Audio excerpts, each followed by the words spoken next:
everyone! I recently saw an argument on the internet. I know, an argument on the internet. Shocking. Basically, somebody had implied that if you're a person who doesn't have any religious beliefs, then you must have no belief system at all. Which, to me, smells like bullshit. Now, I am somebody who doesn't hold particularly strong religious beliefs. I'm not an atheist. I would refer to myself as agnostic. I'm not 100% convinced that there's no God, but I definitely don't feel we have enough evidence to prove categorically that there is. And if I'm really honest, at the risk of alienating any religious viewers I have, I'm not a massive fan of organised religion, full stop. Mainly because too many people use it as an excuse to judge other people or to treat certain sections of society cruelly or unfairly because they're different to them. And then you get religious people who try to impose their own rules onto people who don't share their faith, and that is something I have a massive problem with. I guess what I'm saying is that ironically, some religious people, not all, but some, seem to think that having their personal faith gives them a right to play God. Which seems kind of sacrilege to me, but I'm a heathen. What do I know?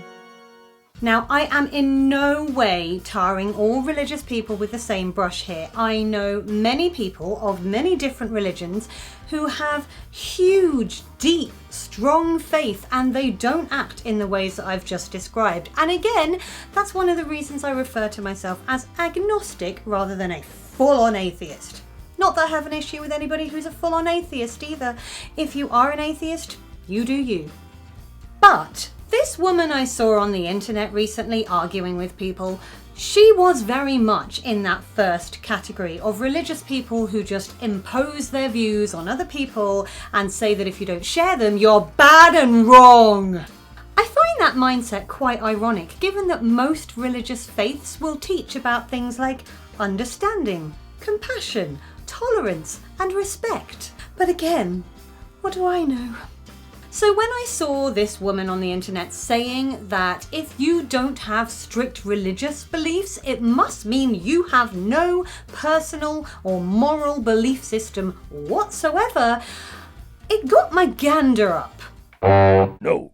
And I decided it was time that I proved that that's a load of rubbish by sharing my own personal belief system. Because yes, whilst I am absolutely not a religious person, I am somebody with a strong set of values that I live my life by. I believe in equality. This is a really broad one, but it is probably the most important belief that I personally hold. I genuinely, truly believe that regardless of your race, your ethnicity, your gender identity, your sexuality, any factor, I believe that everybody has the right to be treated equally, given the same amount of respect, have the same rights, and I will passionately believe that until the day I die. That goes for everything from equal pay to men and women in the workplace to equal opportunities regardless of somebody's background. I believe that the way we're treated by law enforcement in this country and every country around the world should have nothing to do with our skin colour. I believe in equality. It's really that simple. And of course, that includes equal marriage, which leads me neatly onto my next belief. I believe that love is love. Love comes in so many different forms, and if you're lucky to have a form of love in your life, cherish it. I don't think anyone has any right to judge a person on who they love. As long as what they're doing is consensual, what business is it of yours or mine? Like I said, as long as it's consensual, I don't care what goes on in anyone else's bedroom, and frankly, I think it's weird and creepy when other people do. If your religious beliefs mean that you don't approve of gay marriage, fine, don't marry a gay person. But just realise that other people are allowed to hold a different viewpoint from you and just let them get on with it. I hugely believe that there is nothing immoral, wrong or unnatural about two people loving each other enough to say, do you know what? We want to spend the rest of our lives together. We want to get married. We want to have a family. I think that's beautiful. And when that happens, I don't care what gender those people are. Just let them be happy. I believe that equal marriage and gay rights should be universal across the entire planet. I can't believe that in the year 2021, there are still countries where it's illegal to be gay. What the hell? That genuinely makes my head spin. Love is love, and that's all there is to it. And that goes for the whole rainbow. It's not just about gay rights, it's about trans rights, because trans rights are human rights, and I passionately believe that as well. If you are asexual, you have every right to exist and feel like you're normal, because you are. People's sexual preferences are theirs, and it's not anybody else's place to judge them for it. As long as what they're doing is consensual, keep your nose out. I believe in being unselfish and always trying to think of others. I try and be quite understanding of people's differences and the fact that we are all unique, and if we were all the same it would be boring. But there is a personality trait that I absolutely cannot abide, and that is selfishness. It goes hand in hand with arrogance, if you ask me, and that is also one of my most hated personality traits. If you go through your whole life only ever thinking about yourself and what you want and what you think in various situations without ever considering another viewpoint or how your actions might affect other people, then that makes you willfully ignorant as far as I'm concerned, and I definitely don't want to be around you. In recent years, it's kind of almost become seen as weak to think about other people.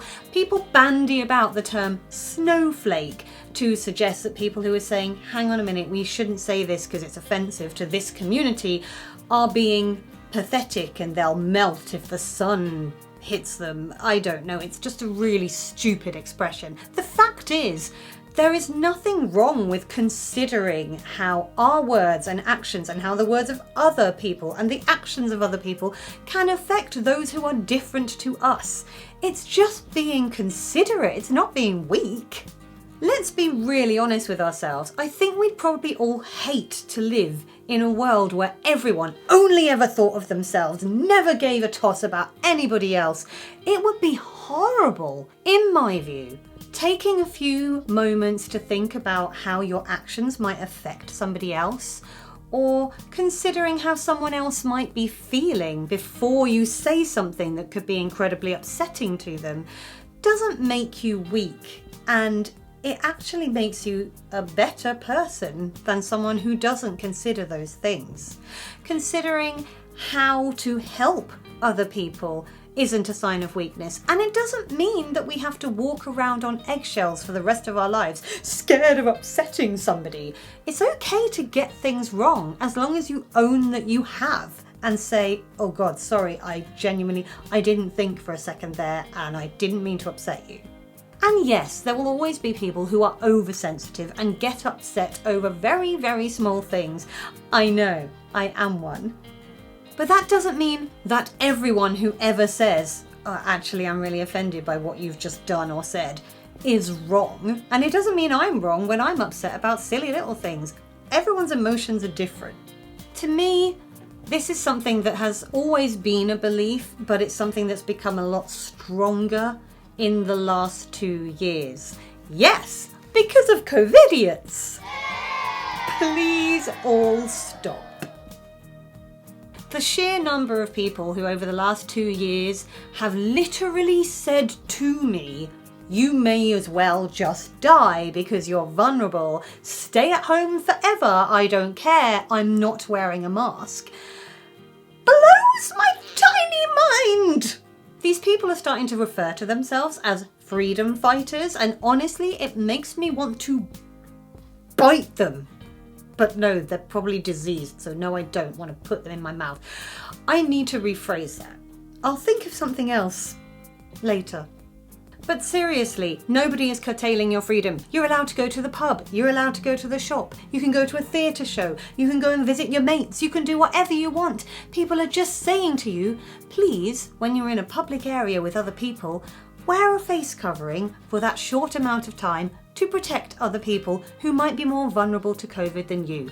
And the fact that there are people going, how dare you take away my freedom? I will not do that! Because they are so incapable of thinking of other people for a second, and they're proud to admit that.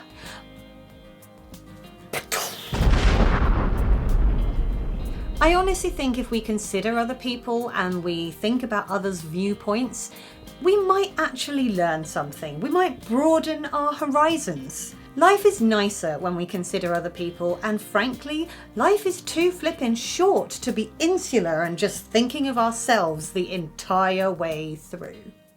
I believe that all laws should always be secular. This is possibly the most controversial of my views, and I don't think it's really, in the grand scheme of things, that controversial, but people with very deep religious beliefs may think it is. I personally don't think that religious belief should ever be the basis of a country's lawmaking process. The key reason is that word, belief. You might be a lawmaker in a country who passionately believes, because of your religious views, that abortion is immoral and wrong and should never be legalized. But not everybody in the country or area of the country in which you're making that law is going to share the same religious beliefs as you. And the people who actually need the service you're denying them are going to have a pretty hard time accepting that they can't get something that they might medically require because of your religious views that they don't share. And I know something like abortion is a really, really tricky subject. Everyone's got very passionate views on it, and I'm not going to get into it. But that's just an example of a reason why using religion as a basis for your laws in a state or a country is not the best way to go about things. If you're just going, well, God says no, and you're deciding based on your faith alone, that's not fair to the people in your area who, like I said, may not share your faith. And quite frankly, it can be unfair to the people who do share your faith. In fact, even in countries where one religion is massively dominant and the vast majority of people subscribe to it, I don't think that religion should be the basis of their lawmaking. Because you will always find some people who are not religious, but who are living in that country because they were born there. They just don't have the religious belief, or because they had to move there for work, but don't have that religious belief. And they're ending up having to follow laws that they probably believe are pretty archaic, like in certain countries where women are not allowed to drive. And that goes back to the whole thing I was saying about basing laws on religion. It's quite often unfair to people who do subscribe to that religion too. It goes back, in fact, to my point about equality. Treating everybody equally, giving everybody the same rights, the same access to things, the same opportunities, regardless of whether or not they share your religious beliefs. And that is the crucial reason I don't think religion should be the basis for lawmaking. Equality, as I said, is my number one belief, and I honestly believe that the law in every single country around the world should treat the inhabitants of that country equally, regardless, as I said, of gender, ethnicity, and sexuality. So many laws based on religion exclude people based on some of those things, and I'm like, no, because now you're living in an unequal country and your laws are unequal, and that's just wrong. I believe in a whole heap of other things besides those previously mentioned, but I feel like I have exhausted myself going quite deep into some of these beliefs, so I'm going to stop here. I think essentially all of my beliefs boil back down to that first one, equality. That's the most important thing. And yes, I am pretty passionate about thinking of other people and not being a selfish idiot. What is your personal belief system? Is it based on religion, or have you come up with your own views like I have, based on just life and your experience of it? Let me know in the comments. I'm not here to bash religion. I'm not here to say, no, you should come up with your own belief system. I'm just interested in what belief system you follow and why. I hope as well that I have made it obvious that you don't have to be religious to have a belief system in place. I think thinking that you cannot have any moral views or values if you're not religious is quite frankly bizarre. Anyway, if you enjoyed this video, feel free to give it a thumbs up. You can click on my floaty head if you'd like to subscribe, and last week's video is over there. I'm gonna go get some lunch because I also believe in food. Talk to you next week. Bye!